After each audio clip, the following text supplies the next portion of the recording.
មិនដែរម្ហូបខ្ញុំធ្វើខ្លួនឯងគ្មានសិទ្ធិអង្គុយញ៉ាំទេហ៎ច្បាប់ត្រកូលជាងគឺសមាជិកគ្រួសារមិនត្រូវឡើងទៅទេត្រូវទុកឲ្យភ្ញៀវញ៉ាំសិនម្យ៉ាងទៀតប្រពន្ធឯងជាអ្នកក្រៅកូននានាជាក្មេងស្រីមានសិទ្ធិអីឡើងទោសពួកឯងទៅចាំនៅផ្ទះបាយទៅចាំភ្ញៀវញ៉ាំសចាំស៊ីកាក់សំណល់ទៅត្រូវហើយជាងយាយម៉ែឯងនិយាយត្រូវហើយគ្មានអ្នកណាដណ្ដើមភ្ញៀវស៊ីទេ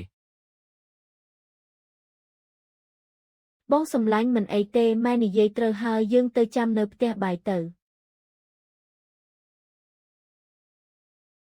ដើម្បីកេរឈ្មោះប្រពន្ធនិងកុំឲ្យនាងពិបាកចិត្តយើងត្រូវតែត្រង់សិនពុកមាននេះឃ្លានណាស់ចង្រៃយកច្បាប់ឈួតឡប់បើយើងកើតជាថ្មីការពារប្រពន្ធកូនមិនបានឲ្យគេឃ្លានបែបនេះតើយើងជាប្រុសពិតមែនទេ